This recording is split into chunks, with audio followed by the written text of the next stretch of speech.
আজকে করলে মেলা ইস্যু বুঝেছেন এটা এটা নিয়ে ধরি ওই যে কুদ্দুস বয়াতি আছে না ওরা একটা চমৎকার গান আছে কলে কোনটা ছেড়ে কোনটারে ধরি শুনিছেন শোনেন নাই আরে এডিটর সাহেব এনে শুনে দেন না এরপরে তো বাম্বু চলবে বরাবর এনা সবাই এনার্জি নিয়ে নিক তাই না শোনেন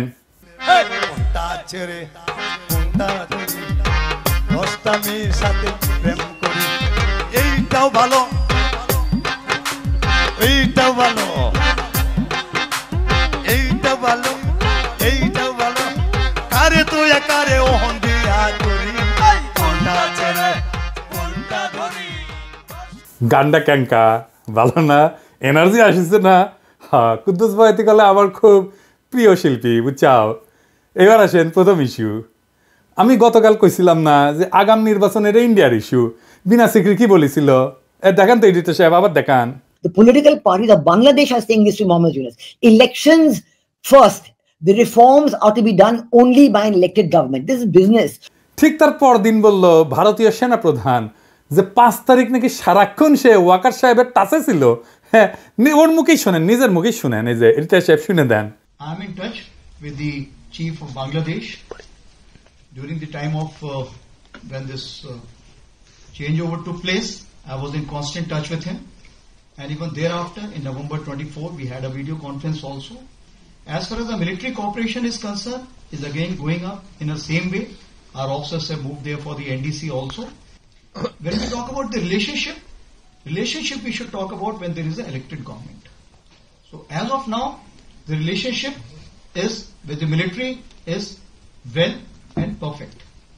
তাইলে ওয়াকার সাহেবের মধ্যস্থতায় যা যা হয়েছে পাওয়ার ট্রান্সফারের তা ইন্ডিয়ান সেনাবাহিনীর সাথে আলাপ করে হয়েছে ঠিক কিনা এবার বুঝেছেন তো বিপ্লব কখন কেমনে কোনটি গেছে আমি কই নাই আগে কইছিলাম কই নাই আগে ক্যান্টনমেন্টে যায়েন না কইছিলাম এখন বুঝেছেন তো যে মাখা ভাত খাইছেন আর জনগণরে খাওয়াইছেন তা মাইকা দিছিল ইন্ডিয়া আর কি কইছে নির্বাচিত সরকার আসলে সম্পর্ক স্বাভাবিক হবে আবার শুনেন When we talk about the relationship we should talk about when there is an elected government.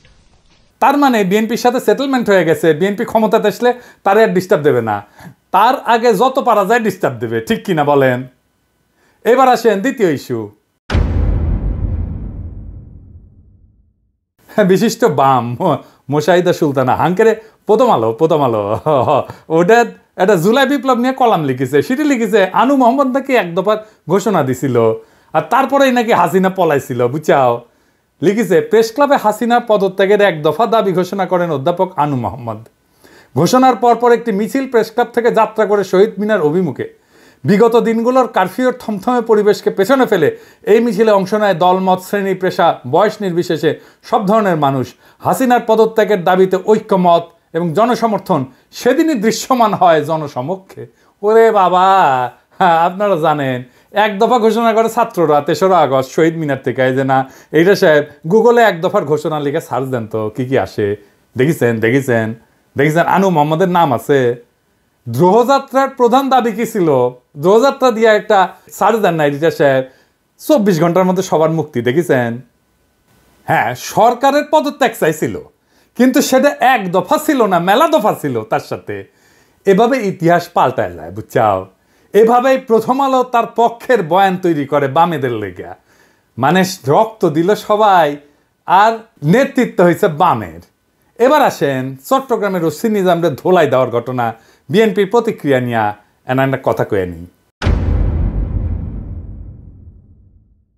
OC Nizam একজন দুর্বৃত্ত পুলিশ অফিসার ছিল ওসি নিজামউদ্দিনের মা খালেদা মেম্বার সভাপতি বাংলাদেশ মহিলা আওয়ামী লীগ বড়ইতলি চকরিয়া এই যে সিআইপি সালাউদ্দিনের পাশের ছবিটা দেখেন আর একটা ছবি দেখেন ওসি নিজামের দেখেছেন বন্দুক ধরে আছে কিংকা করিয়া তখনও কোতোয়ালি থানার ওসি ইনভেস্টিগেশন 2014 সালে চট্টগ্রাম বিএনপি পার্টি অফিসের সামনে বিএনপি কর্মীদের বুকে ও বন্দুক ধরেছে নিজের হাতে দেখেছেন ওরে কিছুই করা হয়নি ধরে থানার দেওয়া হয়েছে টানাটানির সময় জামা ছিঁড়িছে থানার দেওয়া হয়েছে কেন কারণ ওই ওসি নিজাম হৃদয় তারুয়ার মামলার আসামি যে শহীদদের কিন্তু ধরে দেওয়ার পর দেখা গেল তার নামে পুলিশ মামলা থেকে বাদ দিয়ে দিছে দেখেছেন বাদীকে না জানায় মামলা থেকে নাম বাদ দেওয়া যায় না বাদীকে জানানোই হয় নাই এই মামলার তদন্তকারী কর্মকর্তাকে আমি জানবার চাই আমারে নাম দিবেন ওর তদন্ত আমি আর আন্দাই দিমু। এই নিজামরে ধরিছে শহীদুল ইসলাম শহীদ নামে স্বেচ্ছাসেবক দলের নেতা এক বীর যুবক, আমার স্যালুট তারে দল থেকে বহিষ্কার করে দিছে। কেন? দুইটা কারণে। দুর্নীতির দায় সাজাপ্রাপ্ত মীর নাসিরের ছেলে মীর হেলাল ছেলেটার বিরুদ্ধে অবস্থান নিছে। দেখেন নেতা তারেক রহমান সাহেবের বক্তৃতা দেন এত পরিষ্কার ভাবে বোঝানোর পরে যারা না বুঝার ভান করার তারা দায় দায়িত্ব তো দল লইত কিলে দুষ্ট গুরুত্ব শূন্য গোয়াল বহুত বেটার। আর পুলিশ অ্যাসোসিয়েশন বিবৃতি দিছে এই খুনি নিজামের জন্য ওদের মনে নাকি গভীর সমবেদনা তৈরি হয়েছে। হারাম জাদা, হাজারের উপরে ছাত্র জনতারে পাখির মতো গুলি করে মাইরা ফেলাইছো, 25,000 ছাত্র জনতাকে চিরজীবনের জন্য পঙ্গু করে দিছো। ঠোলা রাচ্চা ঠোলা তোর হৃদয় আছে মাদার। ওই শহীদুল কি বলতেছে শোনেন, যে আমার ছেলে দেখতে দেশ নাই। শোনান এডিটর সাহেব। আমি আমার বাচ্চা দেখতে পারি নাই, আমি আমার বাচ্চার মুখ দেখতে পারি নাই। এ হচ্ছে ওসিন আদম, সাদত ভাইকে যে লাঞ্ছিত করেছিল, আমাদেরকে লাঞ্ছিত করেছিল। জামাতের নেতাকে ধরে শিশু সন্ত্রাসী বলে চালান দিছে 3 বার। তার দোকান লুটপাট করিছে, বউ বাচ্চা গেছে দেখা করতে, বাচ্চার 104 ডিগ্রি জ্বর আসছিল, দেখা করতে দেন, সারা রাত ওই বাচ্চাটারে বসায় রাখিছে। আলিয়া মাদ্রাসা ক্লাস 8-এর ছাত্র ধরে নিয়ে গেছে, পরীক্ষা দিছে বাচ্চাটা জেল থেকে। এখন ঠোলা অ্যাসোসিয়েশনের হৃদয় বাইরে হয়েছে শালা, 14 জেনারেশনের জাউরা শালা। বিএনপি ভাবিছে ঠোলা দিয়ে ইলেকশন করাবি, তাই পুলিশের গেছে বিএনপি। এখন এই শহীদুল ইসলামকে নিজাম সাইজ করবি। এই নিজাম, শহীদুলের যদি কিছু হলে না তো ঠ্যাঙ্ক এটা ভেজে খামু কলে আমি। শহীদুল, তুমি ছাত্রদের নাগরিক কমিটির জয়েন দাও, তুমি উটি নেতা হবা। তোমার বীরত্বরে স্যালুট আমার। নাগরিক কমিটি করছি, যেটি ইনকা স্পিরিটেড বিএনপির তৃণমূল কর্মীর সাথে বেইনসাফি করবে বিএনপি না, তারই নিয়ে নিবা। ওই যে ইসকনের নামে মামলা করেছিল না যে বিএনপি নেতা, তাকে নিয়ে নাও। ওই চট্টগ্রামে হিরোইক ইমেজ তৈরি করতে পারবি। এবার আসেন মিজানুর রহমান আজাহারির তাফসির মাহফিলে গ্যাঞ্জাম নিয়ে কথা বলি। সিলেটে যেভাবে মিজানুর রহমান আজাহারির ওয়াজের শেষে হট্টগোল করে বন্ধ করে দেওয়া হয়েছে, তাতে আমি হতবাক এবং ক্ষুব্ধ। শুনেন তার কথা, শুনেন শেষ দিকের কথা। এই জায়গাটাতে এরকম কেন হইলো? শুরুতে তো এটা ছিল না। এখন আইন শৃঙ্খলা বাহিনী তোমাদের সাথে লাঠি চার্জ করবে, ধাক্কাধাক্কি করবে, তোমরা আমার সাথে এটা হবে এরকম? তোমরা তো ব্যথা পাবা তো। বসো না, সবাই বসতে পারলে তোমাদের কি? বসো। এটা আমি এখন পরিকল্পিত কিছু হতে পারে এই ধারণাও করতে হবে আমাদের। লক্ষ লক্ষ মানুষ বসে আছে, তোমরা একটু শান্ত হবা না? হ্যাঁ, বসো। আর 2টা মিনিট একটু কোঅপারেট করো। 2 মিনিট একটু কোঅপারেট করো। জি পুলিশ ভাইরা, হ্যাঁ আস্তে আস্তে, জি বসে যাবে। হ্যাঁ ঠিক আছে, 2 মিনিট। এই বিভাগে আমার আর আসা হবে না, আমি একবারই তো আসলাম।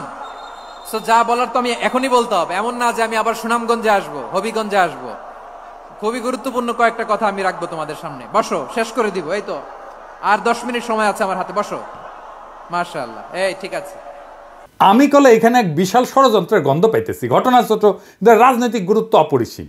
আজারি সাহেব নিজেই কইছে যে সামান্য জায়গাটা অল্প কিছু লোক এই কাজটা করেছে। শুনেন, পুরো লক্ষ লক্ষ মানুষ, আমি তো দেখতে পাচ্ছি কত লক্ষ লোক হয়েছে একটা জায়গায়, কোনো সমস্যা নাই। এখানে কয়েকশো ছেলে পেলে এই ধাক্কাধাক্কি, না নিজে শুনতে পারতেছো, না অন্যকে শুনতে দিচ্ছ, না আমাকে বলতে দিচ্ছ। কি করতেছো তোমরা? এগুলো কি করতেছো? আমি আজকে just as a gesture of goodwill, আমি নামটা কইলাম না কে করিছে, কয়া দিব কিন্তু কে করিছে এইটা। এই হট্টগোল হয়ে কেন সুষ্ঠুভাবে শেষ করতে পারলেন না তাফসির মাহফিল আজারি সাহেব? কারণ বিএনপি নেতারা প্রকাশ্যে বলিছে মাহফিলে আজারি সাহেব হেস্তনেস্ত শিকার হবে, এটা কইছে বিএনপি নেতা। সত্যি কথা, আমি ব্যানে করছি না। এই যে শুনেন, রহমান আজারি বক্তব্য রাখে বিএনপির বিপক্ষে, এত সাহস সে কোথায় পায়? আপনি এই জামাতের পক্ষে কথা বন্ধ করেন, নাহলে এই দেশের মানুষ যেভাবে আপনার এই যে মাহফিল করে, মাহফিলে কিন্তু আপনি আস্তে আস্তে শিকার হবেন এই মুসলিম লীগের কারণে। কারণ এই মুসলিম লীগ কিন্তু বিএনপি কে পছন্দ করে, এই মুসলিম লীগ কিন্তু অন্য সংগঠনকে পছন্দ করে। কিন্তু আল্লাহর নামে স্লোগান দিয়ে, ধর্মের কথা বলে, মাথায় টুপি লাগিয়ে, পাঞ্জাবি পরে বিএনপি কে বলবেন না আপনি, তাহলে কিন্তু আস্তে আস্তে শিকার হবেন। আবার যে কোনো মুহূর্তে কিন্তু আপনি দেশান্তর হতে পারেন। ঠিক তার পরদিন এই ঘটনা ঘটলো। তার আগে তো অনেক নেতা, রিজভী ভাই তার সহকর্মীদের তাতায় রাখছে, এখন আজারের উপর কেন বিএনপি বিলা? দুইটা কারণে। এক, বিএনপির তো জমায়েত করতে টাকা খরচা হয়, এমন কোনো বক্তা নাই যার বক্তৃতা শোনার জন্য লাখে লাখে মানুষ যাবে। খালেদা জিয়া বা তারেক রহমান আসলে যাইতে পারে, কিন্তু দেশে আছে এমন কোন নেতার বক্তব্য শুনতে এখন আর যাবে না লাখে লাখে লোক। আর আজহারীর বক্তব্য শোনার জন্য স্মরণকালে সর্ববৃহৎ সভা হচ্ছে, যেটি যাচ্ছে সেটি হচ্ছে। এটা গা টাটাইতেছে বিএনপির। জনসমাগম মানে ক্ষমতা, বুঝছাও? আমাদের ভিডিওর ভিউ গেলে ক্ষমতা, আমাদের পোস্টের লাইক শেয়ার ক্ষমতা, এই ক্ষমতাকে বিএনপি চ্যালেঞ্জ মনে করছে। আর 2 নাম্বার, ইন্ডিয়ার ডরায় জনপ্রিয় ইসলামী বক্তারে, এই জন্যই তারা চড়াও হয়েছিল মৌলানা দেলাওয়ার হোসেন সাইদের উপরে। আজহারী সাহেব ইভেন বিগার থ্রেট তাদের জন্য বড় ভয়, কারণ সংঘবদ্ধ মুসলমানে তাদের ভয়। আজহারী জামাত করে না, তার বয়স কম, তারা যুদ্ধাপরাধী বানাইতে পারবে না, চমৎকার কথা বলে, আধুনিক মননশীল, অপূর্ব সুন্দর গলা আর চেহারা, মাশাআল্লাহ, ইংরেজি বলতে পারে ভালো। এইরকম একজন দায়ীকে কোনোভাবে টলারেট করবে ইন্ডিয়া? করবে না। এক বেকুব তার মাথার দাম ধার্য করেছে, শুনেছেন? শুনেন।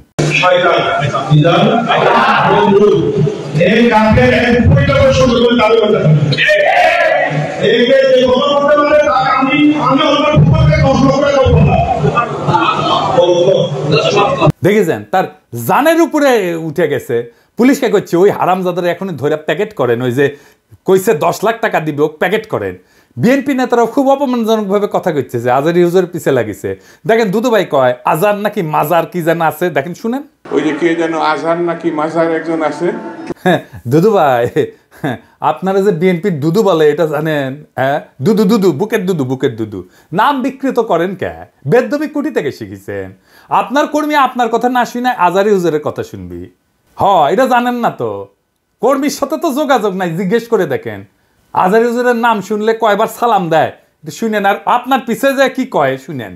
নিজেরা বেশি হারকুলিস ভাবেন না, বুঝছেন? উঠলের দিন বাগে খেয়েছে। আওয়ামী লীগ আমলে ওয়াজে আইসা আওয়ামী লীগ নেতারা চড়াও হইতো না, দেখেছেন না? চড়াও হইতো না, এখন বিএনপি নেতারা চড়াও হচ্ছে। এই যে দেখেন, এটা আমার শহরে বগুড়ায় মৌলানা বজরুল রশিদ মিয়া, আমি কলে খুব পছন্দ করি, খুব চমৎকার একজন আলেম, কলে খুব সুন্দর ওয়াজ করেন, উনার উপরে চড়াও হয়েছে। মিজাজ খারাপ হয়ে গেছে দেখে। আর চড়াও হয়েছে কে? আওয়ামী লীগের পান্ডা মোহনের ভাই বিএনপি নেতা বাদশা, 2 ভাই 2 দল করে, এক ভাই আওয়ামী লীগ, এক ভাই বিএনপি। ওর ভাই বগুড়া শহরের কোনো জমি বাকি রাখে না, এই যে মোহন দখল করেছে, 2 ভাই দল করে সিস্টেম কইরা এখন আরেক ভাই রাজত্ব চালাইতেছে বগুড়ায়। এটা আগা 5 তলা দুর্বৃত্ত ফ্যামিলি। শোনেন কি করিছে। কিসের ভাষা ভাই? আমরা আমার দেশে থাকি না, আমরা দেশে থাকি না। ঠিক আছে, আপনি বলেন কেন যে আল্লাহু আকবার একবারই ছাড় দেয় না? আমাদের প্রত্যেকটা এই প্রোগ্রামে দেখো না, এই জায়গাতে আমি কি বুঝতে পারছি, চাকরি শোনেন না না, এখানে যে কোরআন শরীফ তেলাওয়াত হলো একবারই দিছে আল্লাহু আকবার, হাম্মাম করতে আর দেয়নি, এটা ঠিক না। তার মানে দিছে তো না? তার মানে দেয়নি, দিছে তো। একবার দেখ 10 বার দেখ দিছে। আপনারা কোন আওয়ামী লীগের মধ্যে দিছে? আপনি তো বললেন একবারই দিছে আর দেয়নি, এটা তো ঠিক না। আমি একটু আমার প্রধান বক্তার সাথে বিভাগ করেছিলাম যে উনি বলতে চেয়েছিলেন যে একবারই হাম্মাম সাহেব বলছেন, এটা তারপর কি বলছেন আমি আসলে এই করি, যখন বলছে একবার বলেছেন আমি সেটাকে বিভাগ করেছি। আমরা ইসলাম কারো ব্যক্তিগত সম্পত্তি নয়, ইসলাম সকল মুসলমানের সম্পদ। কেউ যদি মনে করে এটা আমার ইসলাম আমার একাধিক আর করো না, এটা তো সঠিক না। যারা ক্ষমতার থাকতে যা করেনি, এরা ক্ষমতার যাওয়ার আগেই তার সাথে বেশি করতেছে। জোরে কোন কথা ঠিক কি না? রাধাবার সাথে আউট হয়ে গেছে। মাহফিলে যারা যাবেন, কোন রাজনৈতিক নেতা যদি আলেমের সাথে বেদবি করে না, একেবারে পায়দা ফেলাবেন, পারমিশন দিলাম, আমার নামে যেন কেস দেয়, আমি কয়ে দিছি। আর হুজুরেরা আপনাদের বলি, বেদবি নিয়েন না। আপনারা কোন আক্কেলে এই সমস্ত রাজনৈতিক দুর্বৃত্তদের ওয়াজের মর্চে আপনাদের পাশে বসতে দেন? ওদের সে যোগ্যতা আছে আপনার পাশে বসার? পাবলিকে তো আপনার ওয়াজ শুনবার এসেছেন নাকি? ওই বাঞ্চতগুলো ক্ষমা দেখবার আসছে, তা তো আসে নাই। আমি দুঃখিত, মুখ খারাপ করলাম, হুজুর বেয়াদবি মাফ করে দিয়েন, কিন্তু এ তো মেজাজ খারাপ হয়ে যায়। তো আপনি কেন ওগ্রে পাশে বসান কেন? আপনার ওয়াজে জমায়েতের ফুটেজ খাবার আসে, ওই হারামজাদা নিজেরা দেখলে তো পাবলিক আসবে না, কথাও কবে পারে না। আপনার ওয়াজের জমায়েতের ফুটেজ খাবার আসে, এটি এসে সে দেখায় যে আমি মেলা বড় নেতা। এগুলোর পাত্তা দিবেন না, দাবরানি দিবেন, সাইজ হয়ে যাবে। ওয়াজের দিন তারিখ যেদিন ফাইনাল করবেন ওই সময় কয়ে নেবেন মঞ্চে, যেন কোনো রাজনৈতিক নেতা না উঠে। এই হারামজাদাগুলো সেকুলার সাজে কয় যে ধর্মকে রাজনৈতিক উদ্দেশ্যে ব্যবহার করা যায়। তুই উঠিস কেন ওয়াজের ইয়েতে? তুই রাজনীতি করিস তো, তুই ধর্মকে ব্যবহার করিস কেন? তাইলে তুই উঠিস কেন ওয়াজের স্টেজে, মঞ্চে? কোনো রাজনৈতিক নেতাদের বক্তব্য দিতে দেওয়া যাবে না। ওরা কয় না নির্বাচনে আসেন, রাজনীতিতে আসেন, কয় না। হ্যাঁ, এই যে দুদু ভাই কইছে, এই যে শুনেন, ভাইরে রাজনীতি করবেন স্বনামে আসে, আড়াইলে আপনাদের ছেলেকে রাজনীতি করেন। এবার কইবেন তুই এটা ওয়াজ কর, নিজে নিজে কর, দেখি দেখি হাউ মেনি প্যাডিতে হাউ মেনি রাইস, পারিস নাকি দেখি। আগামীর বাংলাদেশে রাজনৈতিক দুর্বৃত্তদের ঠাঁই নাই। হাজারো ছাত্র জনতা এমনি এমনি তাদের জীবন দেয় নাই। আমরা নতুন রাজনীতি চাই, আমরা নতুন কণ্ঠস্বর চাই, আমরা ফ্রেশ জিনিস চাই, সেকেন্ড হ্যান্ড মাল না। ইনকিলাব জিন্দাবাদ।